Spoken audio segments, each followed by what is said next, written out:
But I thought you thought I. Please? No. Pretty please? No. But I don't care that they are your teammates. Haku pointed a Senbon at Naruto's face. Behind him, a few more of the nurses shuffled awkwardly. With the exception of Tsunade's time, general policy was to let the crazy and upset ninja do what they wanted within the hospital ward. Haku was not having that. They are in critical condition. You may not talk to them, you may not see them, you may leave a shadow clone here transformed into a potted plant or something, and then leave so you can stop distracting me. Naruto gulped and nodded, then began slowly walking away. Haku sagged against the infirmary door frame and started mumbling to himself. Oh my god, I shouted at him, what if he stops liking me? Focus. Patience. He slapped his own cheeks forcefully to clear his head and turned back to the infirmary. Alright, we've got 2 half-dead clanaires to repair, let's get moving. He paused and looked at the other nurses for a moment. Why are you all staring at me? Go! Naruto stalked back up into the stands and moved up to grip the railing, staring down with laser focus into the arena. Are you okay? Kakashi eventually asked. Peachy. Naruto spat. Kakashi rolled his eyes. They're going to be fine. Jiraiya's with them checking up on the curse marks, and Konoha's best doctors are in there. But not me. Naruto grimaced. Well, you don't want too many cooks in the kitchen. Kakashi reasoned. I didn't know you had practiced medical ninjutsu, Naruto. I don't, they're my teammates. And if we were in a situation where your talk, no jutsu is needed to save them, I'd escort you in there myself. Kakashi allowed. But as it is, you pacing in the corner of the room, peeking over the doctor's shoulders and radiating the Kyuubi's chakra everywhere, it will only hurt their recovery. Remember what I told you when they were getting sealed during the preliminaries? Sometimes the best thing to do is nothing at all. Naruto recited, bitterly. Exactly. So take a deep breath, watch the next match, and stop taking your frustrations out on that poor railing. Naruto followed his instructions, letting go of the railing and falling back into a chair Kakashi had helpfully pulled up. The red disappeared from his eyes, and both ignored the handprints that he had left in the metal bars. An hour had passed since Sasuke's fight with Hinata, and now it was time for fight 2 of the day. Gekko pocketed his orange-covered book, checked his watch, and sighed. All right then, Sabaku no Kankuro, Nara Shikamaru. Get your asses down here. The Suna and Konoha Genin both took their sweet time following that instruction, walking together down the staircase into the arena. Still sure you don't want me to forfeit for you? Kankuro offered again. No thanks. Shikamaru replied. Like I said, it wouldn't solve anything for me. You seem pretty insistent on not fighting tomorrow. Any particular reason? Apathy, same as you. Kankuro lied. I won't go out of my way for it. Who knows, I might just throw the fight. Make you look good and then let you catch me. Not a bad idea. Shikamaru allowed. Then he smiled slyly. Of course, if I forfeited right out of the gate, you wouldn't get the chance. Then what would you do? Take the win, I suppose. Kankuro was swearing internally. But then you would have to fight tomorrow. Shikamaru pointed out. Kankuro laughed, hoping it didn't sound too nervous. I've already told you, I have no reason not to. Really? Shikamaru's smile became a bit predatory. Prove it. Kankuro's fists tightened. Together, they walked out into view of the masses. Same rules as for the last fight. Gekko told them. If you have any incredibly dramatic grudges you need to settle like they did, go ahead, but do try not to murder each other. I doubt that will be a problem. Shikamaru remarked. The two squared off against each other. You could always just forfeit the next fight against Hinata. Kankuro pointed out. It'd give you a better shot at being Chunin, and you'd still be ready for your bad feeling you told me about. You're right. Shikamaru casually agreed. I could do that. Kankuro grimaced. Fuck, what's he going to do? Whose match came first tomorrow again? He couldn't be running on fumes when everything went down, but if he was called upon to fight he damn well might be, especially against Hinata who had put up such a fight earlier. But he couldn't let Shikamaru find out. Or did he already know? The bastard had been acting like he knew something the whole damn time. Was Shikamaru implying he would forfeit a bluff? Or was he actually going to do it? Kankuro didn't want to reveal anything about his fighting style either. Fuck. Shikamaru just stood there, perfectly relaxed. If both contestants are ready, Gekko looked at them both. They nodded. Okay then. May the second match of the Chunin exam finals begin. I forfeit. There was a long moment of silence. Both contestants were looking at each other. Kankuro with a defeated glare. Shikamaru smiling like he'd just had a theory confirmed. In fact, he probably had. You both? Forfeit? Gekko pointed a finger between them. So who wins? Neither of us. We both lose. Kankuro sighed, though he knew that wasn't really true. But then who fights tomorrow? Gekko looked genuinely baffled. Neither of us. Shikamaru explained.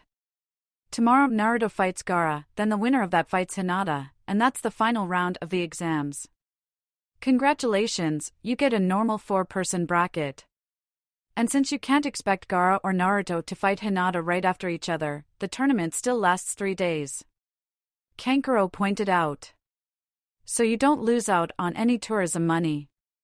The crowd by that point had realized that they weren't going to get any violence. Boos began to rain down from the stadium. This generation is going to be the death of me. Fucking millennials, Gekko sighed. Alright, get out of here. Up with the rest of the genin, Naruto was in shock. Well. Kakashi deadpanned. That just happened. The crowds dispersed and the afternoon passed. So let me get this straight. Sasuke confirmed from the infirmary bed. I'm not going to die. No, you're fine. Haku sighed. Now get presentable. Visiting time starts in the second hand of the clock ticked past 12, making it 4 o'clock, and Itachi immediately appeared in the room asking, is he okay? Sasuke's fine, sir. Haku replied, with some combination of subservience and exasperation. Most of the aches and bruises are minor and will be gone within hours. The serious issues are his ribs and leg, but he is a ninja. He'll be able to limp to tomorrow's match if he wants to, and he'll be fit to continue training light training after a week. And I've already factored the Uchiha's pride into that timescale. It's shorter than it should be, so don't even think about shrinking it further. Itachi nodded, before frowning at Haku. Aren't you the ninja that tried to kill my brother a few months ago? Yes, Haku shifted. Sorry about that. But we're cool now. Sasuke assured his sibling. Since he knows how to break people really precisely, he's also good at fixing them, so he works here. He? Itachi checked, with narrowed eyebrows. He. Haku confirmed, grimacing. Well, okay then. Itachi sat down on the end of the bed. That was a bold move in the arena, Sasuke. I didn't have much of a choice. It was either miss or kill Hinata, and I didn't have much of a fighting chance afterwards with what I did to my leg. Sasuke defended himself. Itachi nodded. I saw, and I'm sure the Hokage saw too. But still, even after father telling you to win at all costs? Even then. Sasuke replied, certainty in his voice. She's my teammate. The tournament comes far below that on my priority list. Do you think Dad will understand? Itachi smiled warmly, and put his hand on Sasuke's shoulder. Brother, remember first of all that he's your father. Sasuke smiled back. But no, he won't. Sasuke's smile fell. As in he's probably incredibly disappointed in you. Oh. He left immediately to go back to the Uchiha compound in a sulk, so it's safe to say he would much rather you murdered your teammate. Because he's an asshole. Sasuke looked up in mild horror. He what? Wait, really? Itachi nodded emphatically. Oh, trust me. I hate him. But he's my clan head, so I still have to do what he says. Itachi admitted. But the only reason I still come to dinner is to act as a buffer between him and you. You do? Our family for the last few years has been a war to get influence over you with your mother trying desperately to keep things together. Sasuke groaned and laid back in his bed. Well, fuck. How have I not noticed this? You're desperate for his praise, and you idolize me. Itachi rationalized, cringing. And could you stop that? It makes me feel like I'm manipulating you. Have you been? Sasuke asked. A little bit, yeah. Sorry. Great. He rolled his eyes. Any advice going forwards? As much as I hate to say it, grow up. Fast. Itachi pat his brother on the shoulder one more time, then headed for the door. Sasuke and Haku shared a bewildered glance. Oh, and by the way. Itachi paused at the door. Taking all that into account, I am proud of you, Sasuke. Well done. Hashtag with that, he left. Kankuro, after detouring for a long walk, slammed open the door to his apartment and stormed in. The fuck was that in the arena, brother? Temari asked, without looking up. Hey, Gaara. Kankuro turned to his own brother. I need you to kill a guy. Of course. Gaara looked up brightly. Who? Quietly, mind you. Kankuro warned. This is an assassination job. No problem at all. Some relief should be good. Great. He's called Nara Shikamaru. What? Temari looked up. The fox in her lap looked up worriedly before settling back down. No, belay that. Gaara, don't kill the Nara. Belay that, belay that. Kankuro shot back. Gaara, kill the Nara. I am now very confused. I don't like that. Gaara warned them. Hold on, why do you want him dead? Temari asked. He knows. Kankuro explained. I don't know how, but he knows. How could he? His sister reasoned. Did you tell him? Does he have any evidence? No. Admitted Kankuro. But he was making weird references. And he's smart. That's not exactly evidence. Temari pointed out. This is already conflicting with a previous request from Temari in which I am supposed to spare Shikamaru specifically. Gaara pointed out, drawing Kankuro's attention. She what? Kankuro spun on his brother. Why? If I understand correctly, she intends to mate with him. Gaara said, oblivious to his sister's spluttering. Which she cannot do if he is dead. These examples of living people's usefulness keep appearing. It's almost like my natural state of being shouldn't be to murder. Yeah, almost. Kankuro rounded on his sister. You fucking what? Gaara is making assumptions again. Temari was red-faced and refused to meet his eyes. But Shikamaru is kinda, well, insane. Kankuro threw his arms up into the air. You're all insane. Ever since we came to this hellhole of a hidden village, you've both gone crazy. I thought I was already crazy. Gaara mused. Can I remind you both that we're supposed to be destroying this place? He continued ranting. Now is not a good time for you to be getting attached to people. Temari, you used to be the focused one, but now he pointed at her lap, distracted. And you still have that damn fox with you. Yuzu is a present from Gaara. She mumbled, stroking the animal. You named it?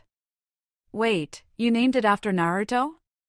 You are becoming very excited, Kankuro. Gaara warned. It's hard to stay objective in that state. Stay objective. Kenkuro's voice rose to a shriek. Gaara has a point. Temari added. You've been weirdly obsessed with this theory that Shikamaru knows everything when you have literally no proof. I've seen the board you have in your room with the pictures and the red string. Aren't you a little paranoid? A lit. Kenkuro stopped. Took in a deep breath. Let it out. I'm going to my room now, he said, carefully. And tomorrow we're going to burn this place to the ground and go back to Suno where things make sense. The Nara compound was a small one, at least when compared to the Hyuuga or Uchiha's massive complexes. Shikamaru's mother had once tutted that it was probably because the family was too lazy to walk any further. Nobody had ever denied it. Shikamaru walked into his house, calmly took off his slippers, and walked into the living room. His father was already there, sat reading. Good afternoon, son. Afternoon, Dad. Your mother is currently awaiting you where she thinks you'll be. I think she intends to give you an earful. Shikaku remarked. Your choice whether you want to face her now or plan your reasons for later. Thanks, Dad. Shikamaru was his father's son, through and through. He was glad that at least he wouldn't question his actions in the arena, trusting his son had a valid reason for it. Apparently his teammates and sensei would develop that level of trust in time, but it wasn't there yet. It was bothersome to have explanations demanded of him when he knew they wouldn't understand them. His family at least understood. He sat down on the sofa next to his dad. Dad, can I have some help with something? The man looked across. What do you need? Shikamaru paused. I've got to predict something. Shikaku sighed, shut his book, and put it down beside him. All right. What do you know? Hinata sat on the hospital bed, staring listlessly at the wall. Unlike Sasuke, she didn't have any serious injuries, but she was still beaten and bruised beyond belief. The nurses had offered her painkillers, but she had refused them. She deserved the pain. There was a knock on the door, and before she could answer and tell it to go away, it had already opened. Hey, Hinata. Her breath hitched. Naruto walked in, smiling the same smile. Are you okay? She didn't say anything. Didn't trust herself to. He walked in and sat down on the other end of the bed, facing her. She looked down at her lap. So you're upset. He reasoned. Figures, it was a nasty fight. Awesome, I mean, it was super cool, but nasty. She had let out the curse mark. She had failed him. I get that you might be upset, because those things apparently affect your brain and make you super angry and stuff, but listen, she turned him out. She knew what happened when he spoke. He'd twist around what had happened so that he could see the best in her, then reassure her that it wasn't her fault and everything would be okay. She couldn't allow herself that comfort. What had changed? At the start of the exam, she'd been entirely willing to forfeit for Naruto's sake. In the preliminaries, she'd gone to great effort to avoid opening the curse mark. It was the vault, she knew. The moment, trawling through what texts she had access to, she had come across mention of it. Secret techniques, it had said, inaccessible to the Branch family. An upper hand over him. And then she'd been willing to kill her teammate. Naruto was still talking, didn't notice her fists clenching even as her eyes began to sting. She'd been willing to kill her teammate for power. She couldn't blame it on the curse mark. Even before then she'd been so angry, so determined, so certain she was doing the right thing. She was a murderess. She was just like him. She was a monster. She whispered the word aloud. And that's why you really, what? Naruto blinked and stopped talking. She grimaced and said it. Monster. Because she was. She didn't deserve him, she didn't deserve Sasuke, she didn't even deserve revenge. You monster. Just get out. She flung an arm out towards Naruto, shaking, and he retreated off the bed. For a few seconds there was hurt on his face, before it hardened into grim determination. All right then. He said. If that's what you think, I guess I'll go then. He turned and walked very sharply out of the room, slamming the door behind himself. Only then did Hinata allow herself to cry. Leaning against a nearby wall, Kabuto watched Naruto storm out of the room. He smiled. The snake on his shoulder hissed at him, and he chuckled aloud. "Oh, I'm certain," he told it. If he wasn't sure from that match, he should be now. It hissed again and he shrugged, almost displacing it. Oh, he can keep tracking them both, it would be remiss not to. But trust me, she's the one he wants. 5-1, apparently. What's up, kid? Hey, listen. Our boss has got a lot of money riding on the other guy, so we've come here to convince you to irk. Well, the prodigal son returns. Fuck off, sensei. Sasuke smiled as he limped up the stairs to the viewing stands. I'm not late, am I? Walking with this leg is a bitch, yes, actually, but I wouldn't be worried. Kakashi, in a rare bout of kindness, took Sasuke's hand and hauled him up into a good viewing position. Naruto has set up a warm-up fight, which was nice of him. Warm-up? Ladies and gentlemen. Naruto shouted from down in the arena, gesturing dramatically. Before the official match begins, you get to see a special bonus match. The assholes who tried to threaten me.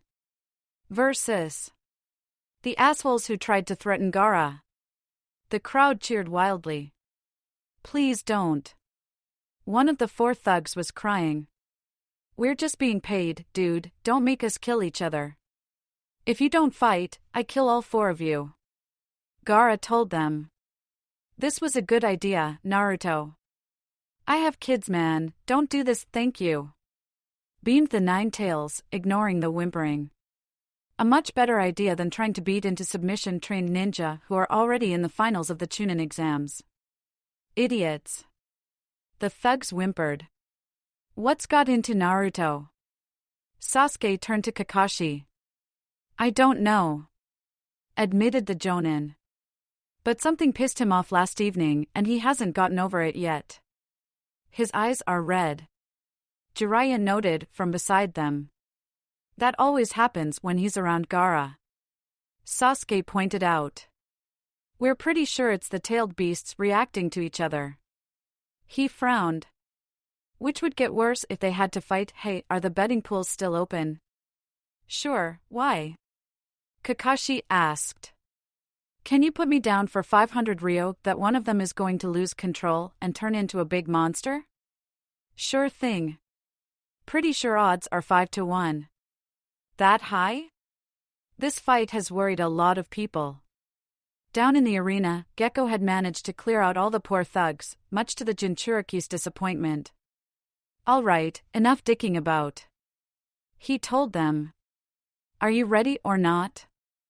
I'm going to warn you. Naruto called across to Gaara.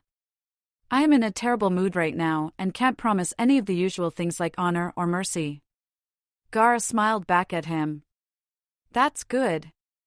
There's no point in fighting you when you're not trying as hard as you could. His eyes narrowed, and his voice took on an unusual growl. Come at me like you're trying to kill me. Naruto smiled as well. Thanks, Gaara. You always seem to understand me like that. Now he got into stance, and his smile turned feral. I'm going to tear you into pieces. Ooh boy, somebody's gonna die. Chuckled Jiraiya. Then may the second, third? Technically? Duel of the final round begin. Naruto acted first, pulling a storage scroll from inside his orange jacket and throwing it into the air. It released its contents with a puff of smoke, that being a very large number of peculiar, three-pronged kunai. Kakashi sucked in a surprised breath. Naruto called out buffeting wind jutsu. And a gust of wind blasted out from his palms, catching and accelerating the knives. The result? A hurricane of spinning metal rushed towards Gaara. The Sunagenin didn't even move, sand poured from his gourd and formed a wide, impenetrable barrier in front of him. Most of the kunai thudded into the sand, some flew harmlessly over or around it. And while Gaara was functionally blinded blade of wind jutsu. Glinting white, an arc of sharpened wind-release chakra hurtled towards Gaara's shield and hit it with a mighty slam. Sand was hurled away at the point of impact. Naruto looked through the hole it had cut in the sand and grinned. Gaara had been forced to manifest a second shield to fully block the technique. "You like the Haku special?" he taunted, "because there's more where that came from." He repeated the hand signals. Gaara was glowering.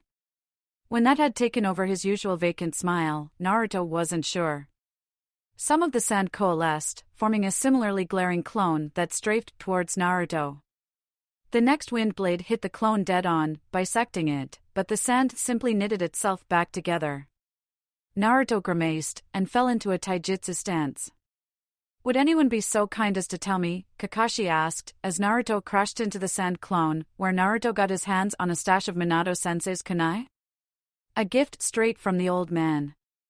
"A future Hokage should have a Hokage's tools, I believe," was the line.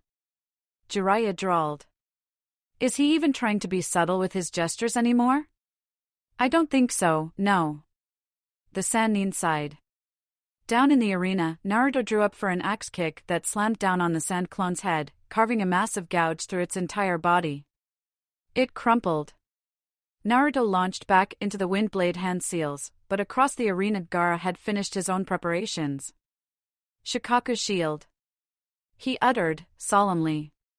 Rather than from his gourd, sand rose from the ground beneath him, the stone splitting into pieces to form a fat tanuki with a hat. Whatever it was, it looked weird as hell and stood in front of Gaara imposingly. Naruto's third wind blade tore straight towards it, but upon impact it only drew a shallow vertical line in the golem's surface. That line quickly disappeared as more sand filled in the gaps. "My ultimate defense," Gaara declared. "Its sand is formed from the strongest minerals in the ground around me. Your teammates' Chidori would penetrate many of my shields. They would not penetrate this." Naruto tched. He ran in an arc around Gaara, trying to get an angle on him, but the shield moved with him, trundling around Gaara to remain perfectly between him and Naruto. Said Ninetales tried to get closer, but the moment he did, Gaara's other sand lashed out at him and forced him to retreat, then began snaking towards him across the floor. "Why do I get the feeling he's just going to use the wind blade lots of times to try and get through?" Sasuke remarked. "He'd better not." Kakashi muttered, darkly. "I've spent weeks trying to get the basics of combat theory in his head. The first lesson was that he can't take every opponent head-on, and sometimes he has to find a way around. You know, think like a real ninja?" True enough, Naruto had a plan. The ground around Gaara was swamped with sand. He hadn't bothered to return to the gourd, and littered among that sand were dozens of the three-pronged kunai. "Substitution jutsu!" Naruto shouted. One of the kunai appeared in his place, as he was transported right next to Gaara, behind the fat shield. He punched, twice. The first blew a hole in the sand wall that came unconsciously to Gaara's defense, and the second whipped through that hole to catch Gaara in the stomach. It doubled him up and sent him flying. "Naruto's faster," Sasuke noted. "And Gaara didn't have his sand armor up." Jiraiya cackled. "That'll have hurt." The Suna child still failed entirely to make any sort of combat stance. His sand flew from his gourd and formed a cushion that he fell gracefully into, then he glared back across at Naruto. His sand began to whip about more aggressively, drumming against the ground and grinding the arena floor itself into more sand. That was bad. Naruto bit his finger and pawned the ground. Summoning jutsu. Appearing in front of him was the greatest toad summon he was physically capable of. It was about 2.5 meters tall. Sue him, he couldn't do Gamabunta unless Jiraiya threw him off a cliff, that asshole. And while he could start throwing around the Kyuubi chakra, he really didn't want to kill everyone present, and he was just pissed off enough to try that if he let the red power loose. "That guy is freaky," remarked the toad, looking at Gaara. "Blastoise." "Water gun," Naruto shouted. "That's still not my name, you know what?" "Whatever." The blue toad focused on Gaara. "Water bullet jutsu." And then it fucking projectile vomited a blast of water at the One-Tails Jinchuriki. The sand rose, and the water slammed into it, doing little visibly to the wall. The now soaked sand fell back to the floor with a thump. Keep up the pressure. Naruto told his summon, and put his hands together in a familiar position. Shadow Clone Jutsu. 30 copies of him sprung into existence. That was when the arena floor fell into chaos. The three-pronged kunai were still buried in the sand. They made very convenient things to substitute with. Cries of substitution jutsu echoed throughout the stadium as the clones began swapping with everything they could spot. They switched places with the knives, they switched places with each other, they switched places with Blastoise, they threw more shadow knives and switched places with those too. And of course, when they weren't teleporting, they were attacking. Punches, kicks, wind blades and thrown weapons bombarded Gaara, some clones even feeling clever and using the transformation jutsu to pretend to be kunai and jump out at Gaara from within his guard.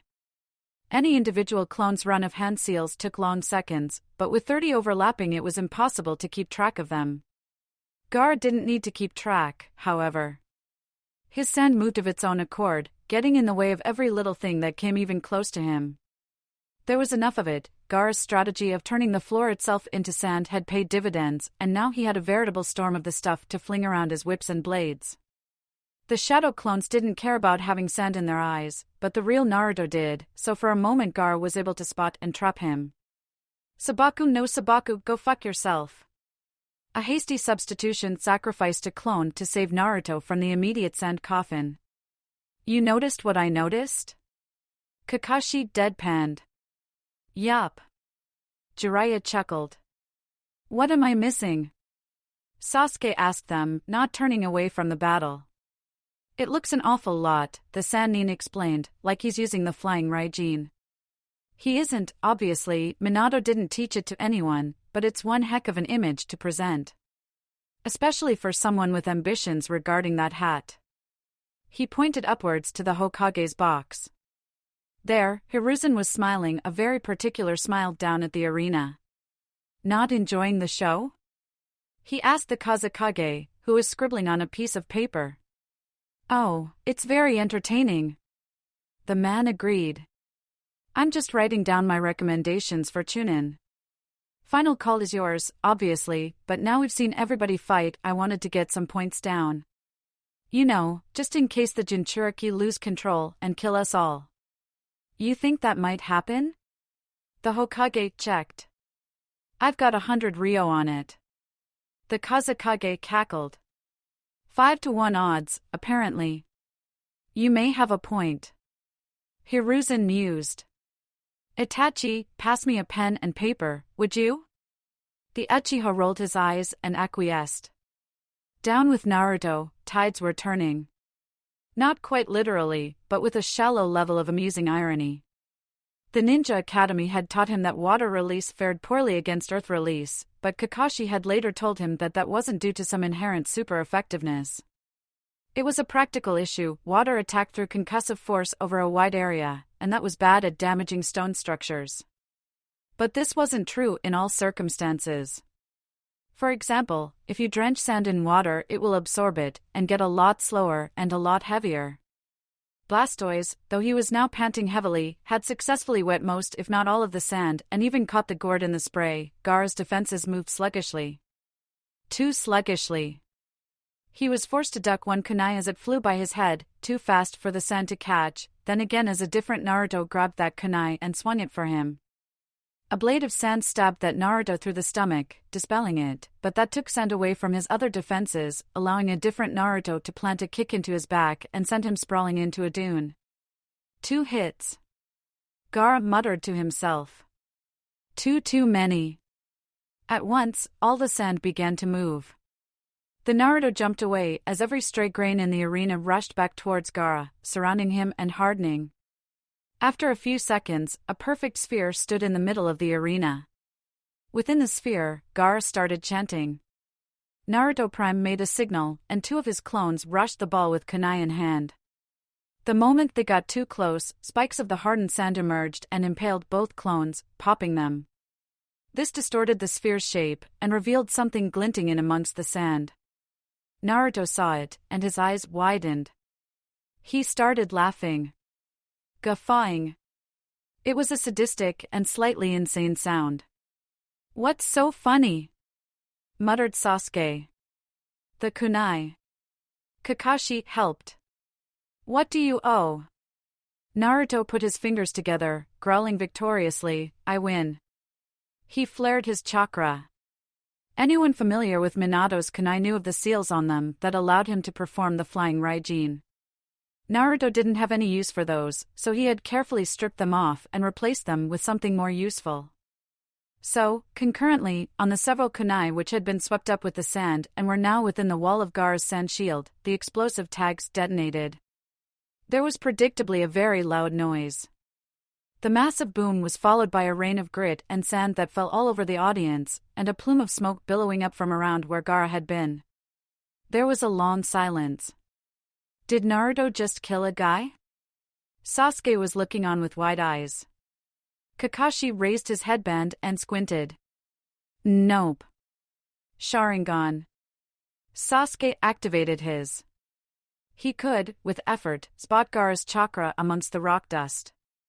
It was tinted earth brown, indicating its usual nature, and was gradually bubbling up and growing exponentially every moment. What the Fue giant claw made from sand burst through the smoke and slammed as a fist down on Blastoise, crushing and desummoning him immediately. "Be buffeting wind jutsu," stammered Naruto. The dust was blown away, revealing Gaara stood in a low stance. Blood dripped from all over his body where dozens of individual pieces of shrapnel had embedded into his skin. One, dead center in the red love tattoo on his forehead. His right arm was encased completely in sand, with blue markings covering the surface. His right eye was black, with a golden, starred pupil. Naruto. He growled. He took a step forwards, but grimaced, falling to a kneel. Then, things began to happen very quickly. Sasuke saw the Jinjutsu before he could feel it. He wasn't sure whether the shining white feathers were revealed by the Sharingan or everyone could see them, but he caught the effects on his mind the moment they arose and dispelled them easily enough.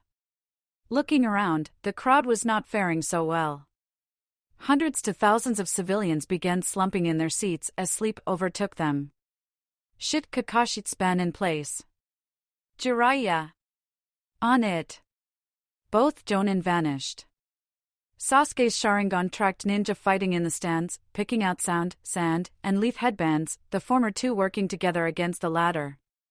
Down in the arena, Temari and Kankuro had already ran up to the injured Gaara, picking him up despite his attempts to shake them off. Gekko took a threatening step forwards, but suddenly the Sand Team sensei, Baki, had engaged him, freeing up his students to begin a retreat from the arena. Naruto was clearly overwhelmed, stood looking around in horror. Sasuke grimaced, testing his leg. It still didn't want to support his weight. Perfect. Sorry, Haku. He vaulted the railing. He landed in a roll on the arena floor, letting out a cry as pain lanced through his leg before ignoring it and shambling up to his teammate. Naruto! He shouted, grabbing him by the shoulder. What Naruto began in a very strange voice, before coughing. What's going on? Betrayal. Sasuke told him. We need to get after Gaara. He's the Kazekage's son and soon as only Jinchuriki. If we stop him we can stop this whole thing. But what about the civilians? The Hokage? Naruto asked, looking back at the chaotic arena. Kakashi, Guy, and Jiraiya are all fighting off the enemy ninja. Sasuke reassured, trying to smile. And my brother is with the Hokage. What ninja can take on Itachi and the god of shinobi at the same time? Naruto paused for a moment, pained, before nodding, taking in Sasuke's condition. You're wounded. Let me carry you, it'll be faster. Up in the Kange's box, Sarutobi Hiruzen looked across at the Kazekage with hard eyes. He and Itachi stood amidst half a dozen dead ninja. This seems a little further than your usual tricks, Raza. If you are even the Kazekage.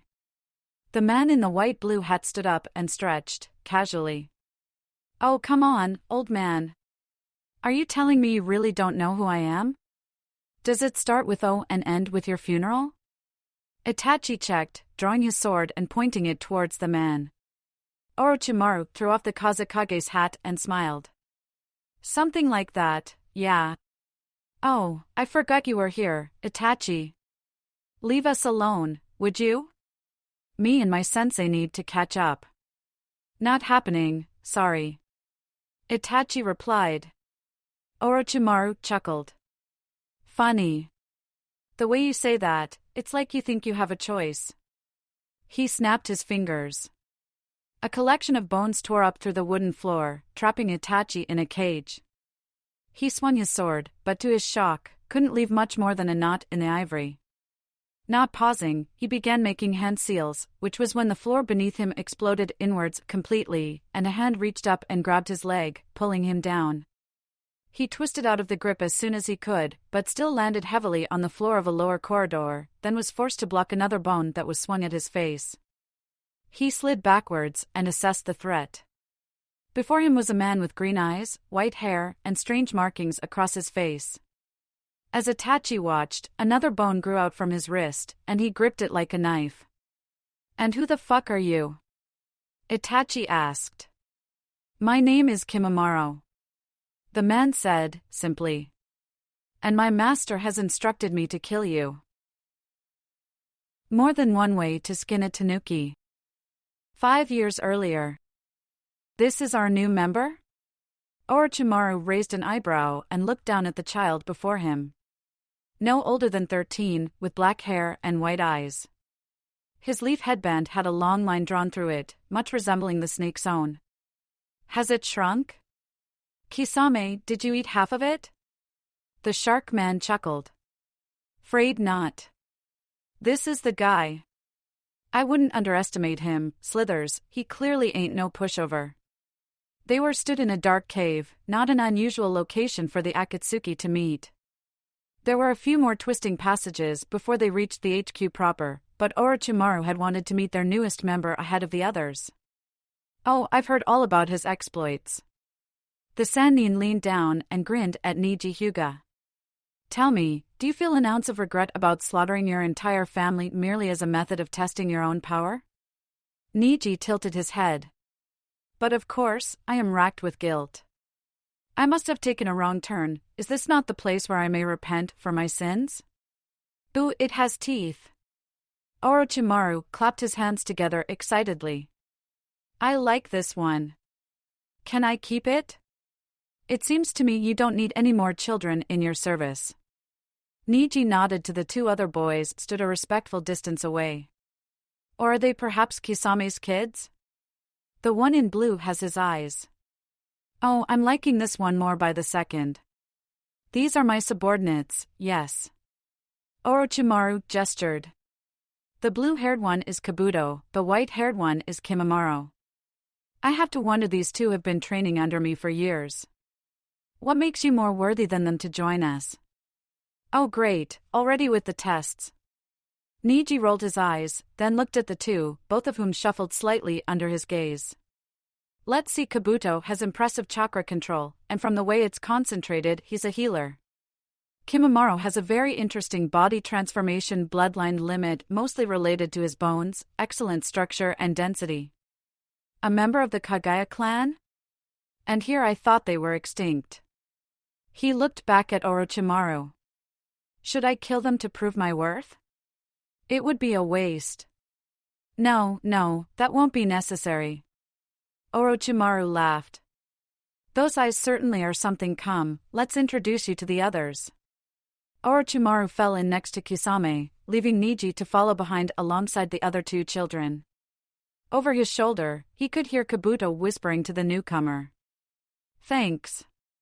Master Orochimaru gets like that sometimes. No problem at all. Neji replied, disinterestedly. Out of curiosity, how good a healer are you? I'm good. Kankuro replied, confidently. Of course, there's not much I can do for Kimimaro here. His biology is so weird most traditional treatments just don't work. Problematic. Neji admitted. I know some things about healing myself. If you'd like, as a show of good faith, I could compile a small volume on his biology. You can do that? Kabuto's widened. My eyes can see all of his insides, all at once. Neji replied. You'll have the manuscript within a week. Present-day Temari paused, span in place, swung her fan, span back around and continued moving. The gale from it blew back across the forest outside Konoha, and disintegrated the pursuing shadow clones of a very familiar blonde menace. Why do I have to carry Gaara? Kankuro gasped out as she caught up to him. Because I have to shake off our pursuers. She bit back. And you're used to carrying your puppets. One puppet. Not a puppet and a half-dead Jinchuriki. Temari opened her mouth to say something back, but was interrupted by a shout from behind her. There they are. We're catching up. Someone tell Naruto Prime. Oh, come on. Temari stopped and swung her fan again, disrupting the next batch of clones. Kankuro. Stop. Yes, please. He landed on a particularly wide branch and shifted off his charge. Temari caught up and started looking over her little brother, concern plain on her face. Gaara? You still with us? He didn't look good. He was still losing blood from the shrapnel, though the sand that had caused the damage now seemed to be spreading outwards to plug the holes in his skin. Kurama. He rasped. Where is Kurama? Temari cringed. One of his eyes was still black, indicating Shikaku's influence. We don't know any Kurama, Gaara. Who are you talking about? He glared, then shook his head, obviously in distress. Naruto. He reiterated, in a less demonic voice. Where is Naruto? I need to fight him, need to win the fight so I can pass the Chunin exams. Oh great. He's lost it. Kankuro sighed. Gaara, listen to me. Temari leaned down to his eye level. You need to release Shikaku. Remember the plan? Fuck the plan. Ooh shit, he said it. There it was. I warned you. Kankuro whistled and tried to not look at his technically traitor brother. You can still fight them, okay? Temari reasoned. Let Shikaku out and you can fight all of them, if you want. It's not the same. Gaara grumbled. It's not Shikaku's fight, it's mine. Temari sighed. Every time he started losing control, when half his mind was already swamped by the bijou, he started acting like a child again. Gaara, please. She tried. Do it for me. Remember Yuzu? The fox. He nodded. The fox. She agreed. The fox, you got me. Do it for me, Gaara. Please? He looked at her for a few seconds, mouth open as if to say something. Then he closed it, shoved her away, and jumped off into the forest. I cannot believe that just happened. Reiterated Kankuro, for the 50th time that month. Now what's the plan? He needs time to transform. Temari pulled her fan and looked back the way they'd come. More orange jumpsuits were chasing through the trees. We need to buy him that time.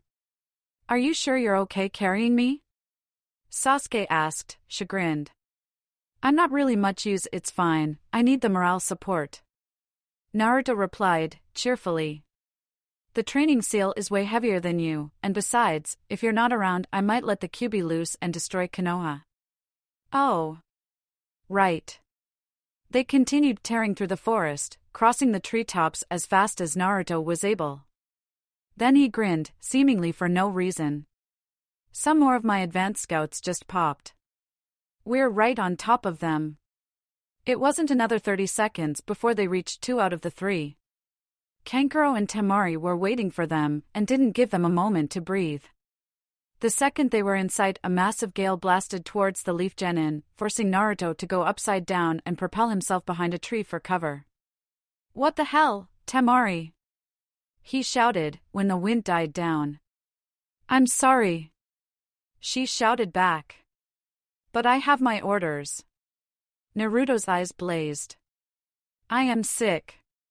He growled. And tired. Of having to fight nice people because they blindly follow orders. Easy, Foxy. Sasuke patted his head.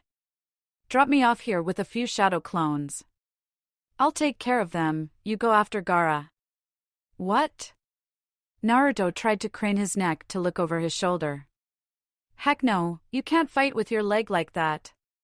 And Temari shreds my shadow clones, you won't last 2 minutes. Then you'd better deal with Sandy real fast. Sasuke was stone-faced.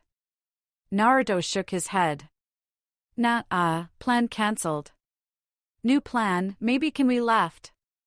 Naruto, in a display of his complete trust in his teammate, immediately went left. Unfortunately, Sasuke had meant that the attack was coming from the left, and Naruto almost got beheaded by a massive wooden monstrosity. Kankuro's puppet swung for him, and he ducked. Sasuke kicked it away with his good leg, and Naruto jumped both away. Dumbass, you said left. What, was I meant to not go left? Kankuro's puppet turned to point its arm at them, right as Temari started to move her fan again. That was when a chittering filled the air. It was not the 1,000 birds technique. It was, however, a fuckton of actual birds. Black and white paper birds, hundreds of the little things, flew in between the trees, mobbing Kankuro, Temari and the puppet. Would you two like some assistance? A boy in a black outfit jumped up to Naruto and Sasuke and smiled. Sai? Naruto and Sasuke asked simultaneously. You should both continue your pursuit of Sans Jinchuriki. Sai continued.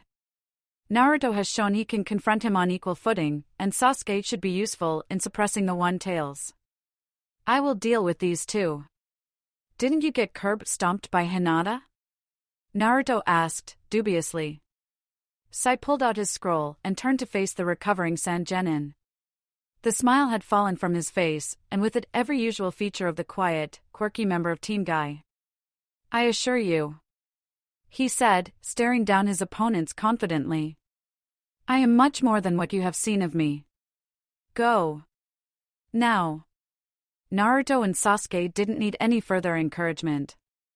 Sai began drawing, and Naruto fled after his target. Itachi was very much concerned. He had tried very hard to stab this Kimimaro, and Kimimaro was not dead. This did not happen very often. The white-haired boy, he couldn't be much more than 15, had the same damn curse mark as Sasuke, with no compunctions about using it to completely cover his skin in black marks.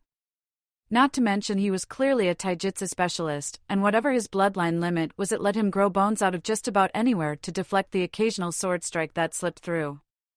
All in all, he was perfectly equipped to survive 30 seconds of kenjutsu with one of the most powerful ninja of his generation.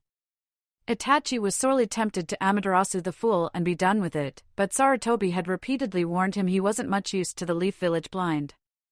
Not to mention there wasn't room for any large-scale ninjutsu in the corridors, with civilians on one side still asleep from the jinjutsu.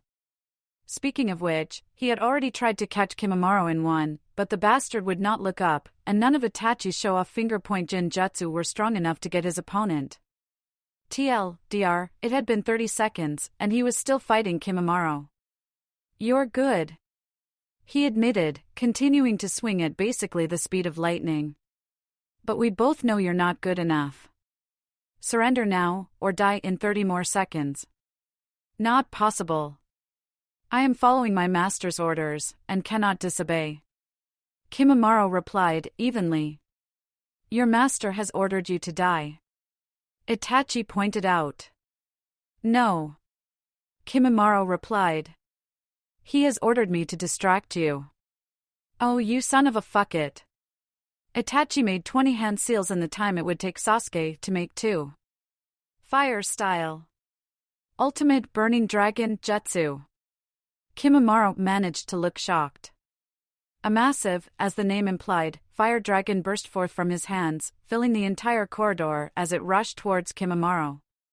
The jutsu grabbed the hostile ninja up in its jaws and continued to hurtle through the corridor, blackening the wood and eventually slamming through the window at the walkway's end. It continued to fly through the air above Konoha's skyline and would do so until the chakra Itachi had put in it ran out, but he had already forgotten about it, following it out the window but jumping up to reach the box where he'd last seen his Hokage. His long-honed pursuit and tracking skills were quickly rendered unimportant, however. Gee, Itachi muttered to himself, do you think perhaps he's in the giant purple box on top of the stadium? Hinata was beginning to realize she may have a stubborn streak. She had refused to get out of the hospital bed when she had heard a distant explosion. She had pulled the covers tighter over her head when her Byakugans saw all the doctors and nurses in the complex panicking. She had curled up into a ball when Sound and Sand Ninja had entered the complex and began to fight the medic Nin present. When one of them angrily threw aside the curtain cordoning off her area, she finally, grudgingly, kicked off the covers and slammed some palm strikes across his body, sending him to the floor unconscious. A few moments after that, when she was making her way back into bed, Haku appeared behind her. Oh good, you're up.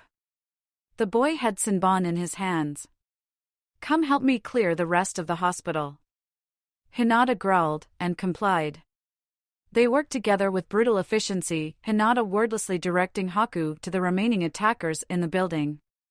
She noticed with some pride that most of them were wearing Chunin flak vests, but working together with Haku she was able to put all of them on the floor with little difficulty.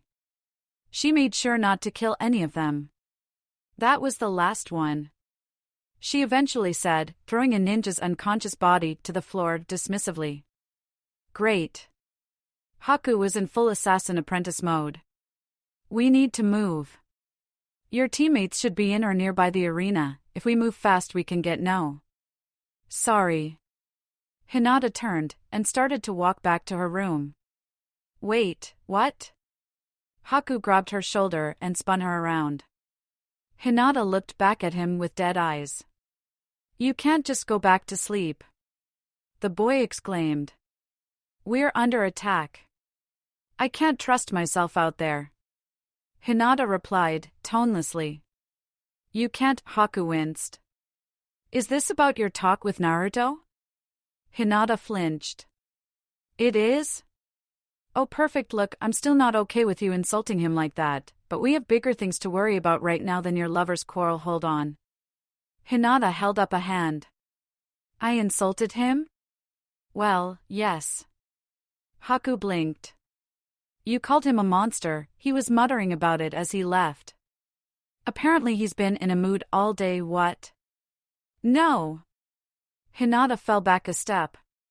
He's not on. She replayed the conversation in her head, and paled. The QB. That's what he thought, yes. Haku rolled his eyes. Look, you can apologize to him when we get to him, right now we need to move. No. Oh, will you just tell me the root of the issue already? Hinata gulped. I almost killed Sasuke. I was going to. Because I couldn't control myself, because of the curse mark. How can I trust myself around Naruto? Hinata, the fact that you're scared is evidence enough. Haku grabbed her by the shoulders. Listen to me. You're not the only one who cares about Naruto. A lot. Are you saying I'm fucked up in the head? I don't even think sexuality comes into it. Haku sighed. And I know you're worried you'll hurt him. But frankly at this point you'll have to risk it. But he needs you. Haku stared Hinata dead in the eyes. You two are a team, right? It's not hard to not kill him, just, don't kill him? Maybe? And besides, if you're not there, someone else might do it for you. Hinata grimaced and tried to phrase what she was thinking. You're telling me exactly what I want to hear. She said, eventually. It's not that I think you're trying to deceive me, it's just I want to believe you. So badly. Hinata. Haku smiled at her. You are allowed to be happy. It was like she had been waiting for that permission for 5 years. Hinata stepped backwards. Breathed in and breathed out. Then nodded. Follow me. She took off for a nearby stairwell. The entrance is the other way. Haku told her. I know. She shouted back. We're going to the roof. Son of a bitch. Sasuke shouted, randomly. Realize something? Naruto asked distractedly, from underneath him. Most of his attention was on Gaara's scent, not far ahead of them. Why Sai said I'd be useful in suppressing Gaara. Sasuke answered. I mean, I'm offended, it's a thing that's pissed my clan off for years, but he has a point. Explain? Naruto hurried him. Right, sorry. Sasuke apologized. Basically, there's 3 ways we know of to suppress a bijou. One is with sealing like the Uzumaki clan's good at, which is how the Kyuubi was put in you. Then there's the first Hokage's chakra suppression thingy, which is somehow a would-release ability, and then there's the Uchiha. Apparently a fully evolved Sharingan can use Jinjutsu on the bijou. So you can put Shikaku to sleep? Naruto cut through the author's exposition with his usual bluntness. I mean, probably? Sasuke winced. I don't know. We spent so much time denying making the Kyuubi destroy the leaf, nobody bothered to teach me how. You could do the thing you did to Tenten? You put her unconscious. Naruto offered. Maybe? Sasuke guessed. But I'm not that good at it yet. To do it, you'd have to get my crippled ass within kissing range of. He gulped and pointed. That. Naruto stopped and looked at the figure in front of him. The Kyuubi's insistent pressure, now feeling like a fox was scratching at the insides of his stomach, increased.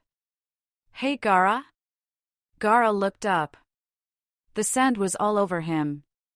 Wisps of the stuff surrounded his entire body, but were concentrated on his left side. His arm was completely covered, and had forked into the same claw Naruto had seen in the arena, only bigger. The sand had also spread partway down his leg and across his midriff, and most frighteningly, his face. He looked at them with a twisted smile, half of which was warped and etched into the sand, covering the majority of his head. Naruto. He growled. It's good to see you again. Our duel was interrupted, would you like to continue? Shadow Clone Jutsu. Naruto muttered, and passed Sasuke off to one of his duplicates. Damn right, I want to continue. He shouted.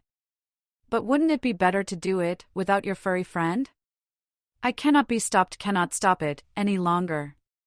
Gaara corrected himself. Perhaps you could, in my place, but it does not matter.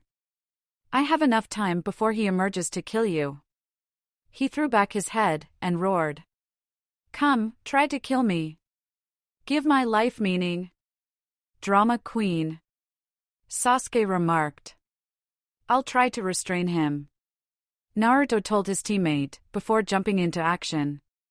His first move, naturally, was to summon a squad of shadow clones. Gaara came at them, swinging his bijou arm with reckless abandon. Naruto had never seen him as much as run before, but he was fast now, keeping up with the shadow clones and crushing them with relative ease. However, his usual sand manipulation abilities seemed to have left him. Naruto gleefully began to cast all the jutsu that had previously been ineffective, peppering Gaara with Shadow Shuriken and, finally, being able to punch him with noticeable effect. None of this seemed to cause any actual pain to the Jinchuriki, who just seemed to get angrier. He was able to catch the real Naruto with a swipe and throw him backwards into a nearby tree, crunching in the bark. Naruto, feeling no pain, which he had a sneaking suspicion meant the Kyuubi was starting to influence him, got back up and started making the wind blade hand seals, worriedly noting that his chakra levels were actually dipping. Aim for the human part. The sand protects him, but if I can catch him on the uncovered part of his head, wait. Since when the hell could you talk to me? Naruto grimaced and fired off the blade, and it struck Gaara's claw arm. He shrugged it off and charged again. Kill the pathetic human. If you kill the host, the bijou alone is severely weakened. I don't want him dead. I want him restrained. Naruto found a sufficiently sturdy-looking tree and positioned Gaara between him and it, then summoned a new squad of clones. Buffeting wind jutsu. They chorused. Gaara's new form suffered from higher surface area and low grip on the floor, and the combined gust caught him up and forced him against the tree. Instead of using it like a blast, Naruto kept up the pressure, keeping Gaara trapped against the tree's surface and gradually walking closer, as more of the surviving clones joined his endeavor. More sand spread across his body, but Gaara couldn't move. "Now, Sasuke!" Naruto shouted. The clone carrying his teammate jumped down from the battle's outskirts and began sprinting towards the trapped Jinchuriki as Sasuke activated his Sharingan.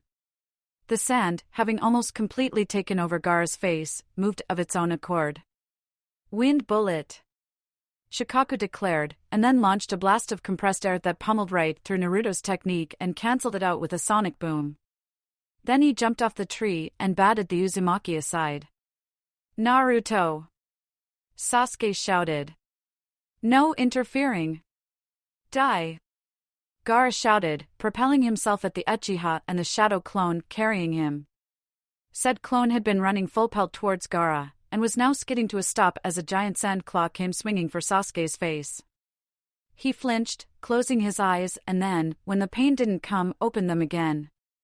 Gaara, almost fully transformed now, was stood in front of him, straining desperately to claw his face in. But Gaara was restrained. Blue-yellow glowing chains wrapped around his arms and midriff, causing all the sand touching them to fall to the floor. Sasuke tracked those chains backwards to their source, where they were tightly held by a red-faced, grimacing Naruto. "What are you doing?" Sasuke shouted. "I don't know." Naruto panted back. "Just get him. Now." Sasuke acquiesced. He stared right into Gaara's eyes and poured chakra through his own Sharingan. "All right, asshole. Time to Sabaku go to sleep." Gaara's one human eye struggled to stay open as his body flailed in place, and he let out a guttural no, but eventually, he collapsed.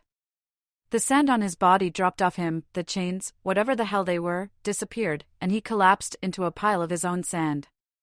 Sasuke promptly overbalanced his shadow clone mount and fell onto the floor, groaning. "Sabaku go to sleep? That was the best you could come up with?" Naruto gasped out. "Hey, you did it in your fight." Sasuke flailed an arm at him. "And what the hell were those chains?" "I don't know." Naruto looked down at his hands in confusion. "I didn't use hand seals or anything, they just came out." "Sounds like sealing." Sasuke mused, staring up at the sky. "Or maybe a bloodline limit? Who knows, you might have." He paused. Blinked. Looked down at Gaara's form. Naruto? Am I losing it, or is that sand still moving?" Naruto looked. The sand around Gaara was still shifting. "No, you're not crazy." The voice in his head he was getting very suspicious about was growling to him again. Sasuke? You definitely did it properly?" "I did the sleep thing, yeah," said Sasuke, limping to his feet. The sand around Gaara was definitely moving now, expanding and swirling about him. "So Gaara's asleep?" Naruto confirmed. "Yes, Gaara's asleep." Sasuke began to move away from the sand that was beginning to take shape. The dark blue markings were appearing on it again. "Well, in that case," Naruto gulped. "Who's keeping Shikaku in check?" "Fuck." Black-holed eyes appeared in the mass of sand, as did a gaping mouth. "Well, about damn time," declared the first of the tailed beasts. Konoha skyline now with giant monsters. The Reaper Death Seal. Do not fuck around with this thing. Seriously. The moment the Uzumaki showed me this thing I was like, damn, you genuinely got this to work. What is wrong with you? Like, how did you test this? Tobarama is now telling me to be more concise. Ahem. The Reaper Death Seal, or Dead Demon Consuming Seal, is a sealing technique developed the Uzumaki clan that allows you to summon the literal Grim Reaper. It's important to note that using this technique requires you to sacrifice your soul to the Reaper, which is a pretty fucking steep price, making it a suicide jutsu. After summoning the Reaper, the user must successfully grapple their target to bring the effects of the jutsu to bear. At this point, the Reaper will become visible to the target and they will be rendered almost completely immobile. If the user dies before successfully carrying out their objective, the jutsu predictably fails. The primary use of this jutsu is to have the Reaper consume the target's soul, in an almost unstoppable instant kill. However, the Reaper can also be used for other incredibly powerful sealing techniques, such as removing access to limbs, limiting the target's power, or even meddling with the chakra of the bijou. Note to self, ask Lady Mito some questions. It says here limits not found, so, after the user's soul is forfeit, they may target additional non-sentients such as shadow clones, physical objects, or Edo Tensei summons. Note to self, ask Tobirama some questions. However, only one true life may be sealed successfully. All lives forfeit to the Reaper will be sealed in the belly of the Reaper for eternal torment. From there they will be inaccessible to the Edo Tensei unless the Reaper release mask, located in the private Uzumaki clan vaults, is used in a ritual that sacrifices another soul. But come on, when is that ever going to be important? Official statement from Hokage Senju Hashirama on storing this technique in the "Don't fuck with these" scroll. Orochimaru grimaced and twitched his fingers. Sarutobi winced and tugged. How long is it going to take you to die? The snake Sannin hissed. How long is it going to take you to lose your soul? The Hokage growled. Both paused. It's going to be like 5 episodes, isn't it? Oh yeah, at least 5. Since when could he do that? I don't know. Sasuke piggybacking, Naruto sprinted through the forest. Behind them, the forest was rapidly disintegrating. Towering above the treeline was Shikaku, its giant sand avatar roaring triumphantly as it batted aside the surrounding flora and chased after the fleeing genin. Gaara was barely visible as a speck, sprouting from its forehead. We need to stop it. Sasuke told Naruto. I know. We're leading it right to Konoha. I know. Naruto. What? You're doing the demon voice thing again. Naruto grimaced, then shook his head. Sorry. Shikaku being fully awake has really riled the Kyuubi up, and his voice turned to a whine. I've just had a really tough couple days, alright?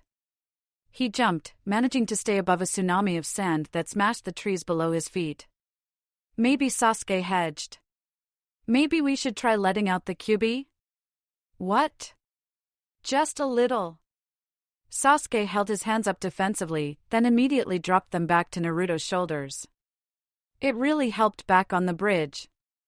We really do not need more giant monsters walking around, Naruto countered. Then he paused. Actually, maybe we do. What?